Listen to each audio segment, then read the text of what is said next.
One of the best performing funds in 2024 was Motilal Oswal. Now, of Motilal Oswal has given a buy 2024, rating on the Motilal stock with an Oswal average Financial price of Services is one of the 20,500 top per gainers share. of 24. The It has stock has raised their surged estimates more than to bake in the improved 190% in performance. 2020. But why was it the number one fund in 2024? Let's look at some numbers. If you look at the CAGR, which is the compounded annual growth rate of Motilal Oswal Mutual Fund, you will see that in the last 1 year, it gave a return of 32.5%.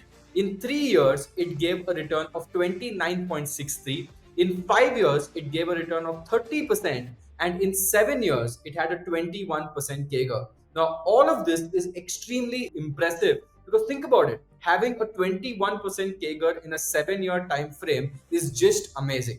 But don't forget, we also had the beautiful bull run after 2020, which also led to some of the growth in this mid cap fund. Now, this fund was catching eyeballs. The AUM, which is the assets under management of this fund, was growing quite aggressively, and everything was looking beautiful and good until the month of September. Now, what happened in September, right? That really affected Motilal Oswal. Now, if you look at the month of September, the market started acting very funny and they started doing a slight dip towards September and October. Now, this was a pre notion that people started predicting that Donald Trump would now be the new president. And that's exactly what transpired in the next few months. Now, once Donald Trump became the president, he started making a lot of statements such as 100% tariffs, we will make America great again. And all this basically shows us that the America or the dollar becomes very aggressive, becomes stronger, and whenever the dollar or the dollar index starts going up, the emerging nations, which is people like India, a lot of countries in Asia, start doing very bad because now I have to pay more rupee to buy the same dollar and my currency starts getting devaluated. Now, when all this was going on, Motilal Oswal's mid cap fund was still one of the best performing funds. Now, let us look at some statistics and data. Now, if you look at this chart, you will see that Motilal Oswal had a mean return of 32% compared to the BSE 150 mid cap index, which was 22%. If you look at the standard deviation, and I will explain all of this in near terms, standard deviation was 15% in line with the mid cap index. The Sharpe ratio was 1.73, which was very high compared to the mid cap index as well. So was the Sortino ratio, and the beta was surprisingly quite low at 0.83. But now, Shashank, what is this? What is mean return? What is standard deviation? What is Sortino ratio? And why do we need to even bother about this? Let me explain in simple terms. Now, if you look at the definition of mean return, this is the average annual return the fund has generated over a period of time. Now, a significant higher mean return basically means that the fund has performed much better than the BSE mid cap index. So, mean return is nothing but your basic return that comes out. Now, coming to standard deviation, which is very important because standard deviation measures the volatility or the risk of a fund. So higher the standard deviation, that means the fund can go up and down quite aggressively and the risk of this fund is quite high. Now third comes the Sharpe ratio. Now Sharpe ratio is something that a lot of people in the industry, including mutual funds, look at a lot. What is Sharpe ratio? Sharpe ratio basically means it is the measure of the fund's risk adjusted return, and the calculation goes as return of the portfolio, let's say it's 10%, minus the risk free rate. Risk free rate is usually your government yield or your fixed deposit rate, so we can take around 6% of that, divided by the standard deviation of your portfolio.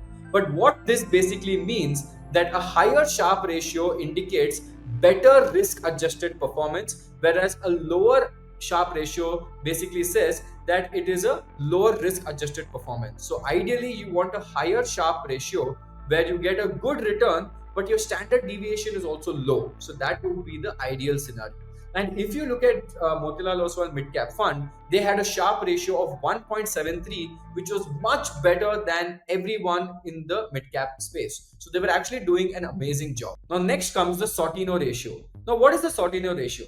So, similar to the Sharpe ratio, but this focuses on the downside risk or negative deviation from the mean. Now, what is this calculated as? Same return of the portfolio minus risk free rate, but this is divided by the downside deviation. Now, a higher Sortino ratio basically says that the fund efficiently manages downside risk. That means your fund will not go down quite aggressively, and the fund's Sortino ratio over here was 3.21, higher the better, which basically says that there is a good downside protection. And finally, we come to one of the most important stuff, which is beta.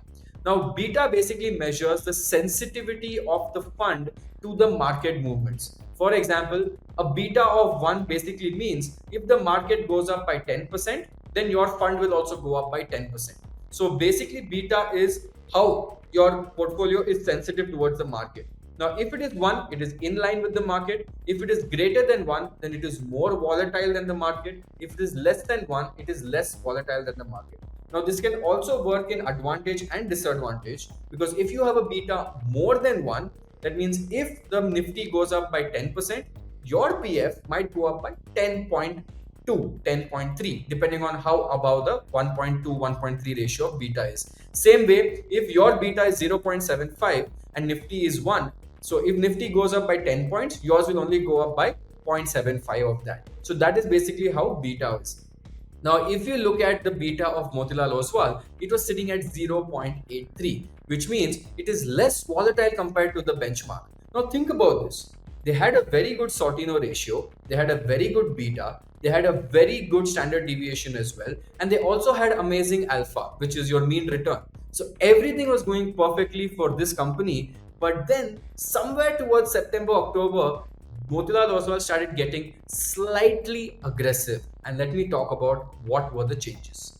Now, if you look at Motilal Oswal, they had 90% stake in the equity markets, and they had kept around 9.2% allocation in cash and cash equivalents. And one of their major sector allocations was IT software, consumer durables, and industrial products. Now, you might say, Shashank, IT is very safe, very reliable, because if US is becoming stronger, then IT definitely becomes a strong force to play with, which is absolutely right.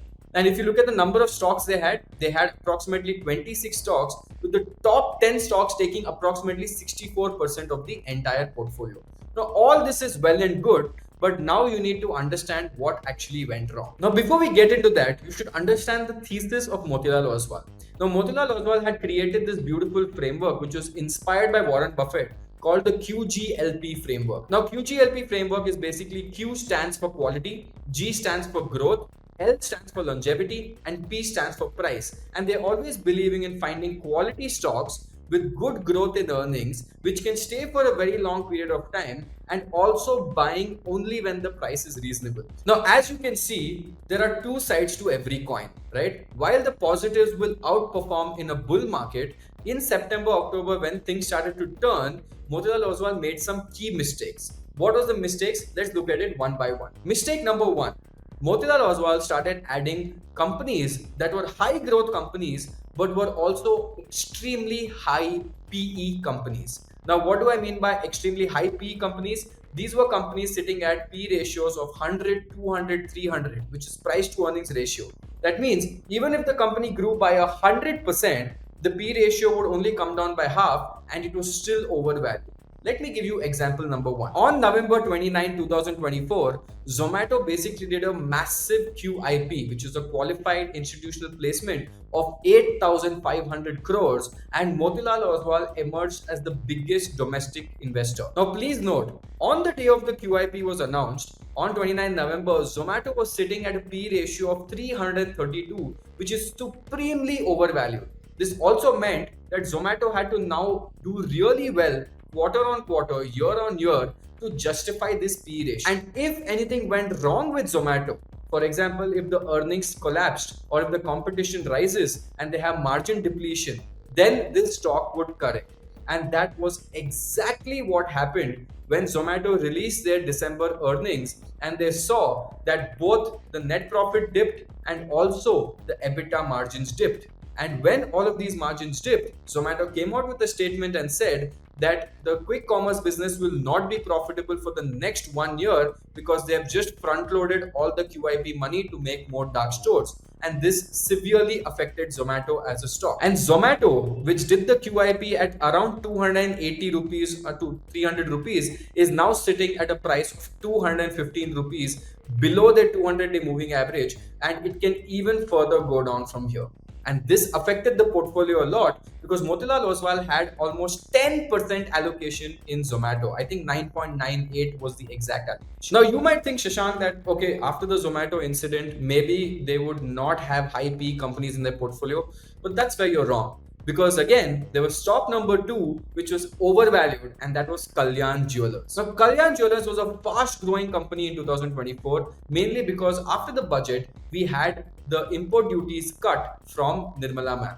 And what happens is that all the jewelry sector was going up, all the companies went up, and the mutual funds started investing heavily in these companies. Now, the valuation started going up quite aggressively, and Motilal Oswal had Kalyan Jewelers with a heavy amount of stake when it was sitting at a valuation of 128 PE, which is price to earnings ratio. And then what happened? A lot of rumors came around about bribery allegations against the company. The company also gave out bad results, and with all of this, the stock price also came crashing down, and the P ratio of Kalyan Jewelers also fell from 138 to almost 80, and the stock price fell from 787 to 458, which is a massive fall. And all of this happened in a span of 20 days where Kalyan Jewelers fell almost 40%. And because Motilal had this company, it started going down as well. Now you might think that, okay, Shashank, these were two examples, but maybe they were calculated bets, completely all right. But then they had another company sitting in their portfolio, actually two more companies sitting in their portfolio, which was also extreme high risk. One was Trent, which runs Zudio franchises, a Tata Group backed company, and the other one is 197 Communications, which is Paytm. And Trent is also sitting at 200 220 P at its peak. It has now come down 32% to around 150 P, and 197 Communications Paytm has been a loss-making company, but the share price was going up. So again, a momentum perspective was played here, and that also did not play out. And because of all of this, if you look at Motilal Oswal's stock price as an AMC, you will see that Motilal Oswal has also fallen down quite aggressively, and in the last few weeks, it has gone down more than 25%. And not just the price, but also the P ratio, because Motilal Oswal today is at a P ratio of 12.3. Now you might ask me, Shashank, how do I ensure that I don't fall into this trap again? And how do I find out what is a good mutual fund and when to enter? So let me give you two quick examples. Now, if I show you the example of Parag Parikh Mutual Fund, you will see something known as portfolio PE ratio. Now, portfolio PE ratio is very important to understand whether a mutual fund is overvalued or whether a mutual fund is undervalued. Now, if you look at Parag Parikh Flexi Cap Fund, they have a portfolio PE ratio of 19.10. Now, 19.10 is supremely undervalued because even Nifty 50 is trading at 20 to 22 P ratio today. I'm not even going to talk about the mid cap and small cap index. Now, what about Motilal Oswal's mid cap fund? Now, if you look at the P ratio of Motilal Oswal Mid Cap Fund as of today, which is 24 Jan when I shot this video, you will see that Motilal Oswal's P ratio is sitting at 69.32, and this is after the fund falling by 10-15%. That means at the peak, the P ratio of this fund was 75. And if I cross check it with the mid cap index, the mid cap index today is sitting at a P ratio of 46. So even today at the end of January, the Motilal Oswal mid cap fund is still overvalued than the mid cap index itself. So if the mid cap index falls, automatically your mid cap fund, which is already sitting at a supreme premium valuation, is also going to fall. Now, this is my last take for all you people, right? If you are investing in a mutual fund, I know a lot of us just do this simple thing and we go check who has given the best returns in the last 1 year, 3 years, 5 years, and we blindly invest. We had the same problem when we invested in quant small cap at one point, and then the whole return started becoming bad. Then we started doing the same thing with Motilal Oswal mid cap fund, and we had the same problem. Always look at multiple different scenarios when you're investing in a mutual fund. Look at what are the holdings in a particular mutual fund. Check out how many stocks they have and what is the holding of each stock, and you check if your risk appetite aligns with that. Because Motilal had at one point 9.9% stake in Zomato at 330p. You might not want to take the same amount of risk. Second, look at the price to earnings ratio of the index and correlate that price to earnings ratio with your mutual fund. If your mutual fund is close to the index or even undervalued towards the index, then there's a very high chance your mutual fund will outperform. But if you are investing in a mutual fund that is already overvalued, then there's a very high chance your wealth could get destroyed. And that is exactly what happened to a lot of people. Now, this mutual fund will eventually, over time, maybe 5 or 6 years, will recover all the money because now they have got a lot of heat from the market and they will churn their portfolio and make it into good companies focusing on the QGLP framework. But then the real question comes as to why did they not follow the QGLP framework in the first place? Food for thought. I hope you guys enjoyed this video and I hope you guys like this video. And if you like this new style of video making, please put in the comment section below that you like it and you want to see more of this. So please let me know what are the other videos you want me to do in a story format like this, explaining everything around it. Okay, this is me, Shashank Udupa, signing off. Take care. See you guys. Bye.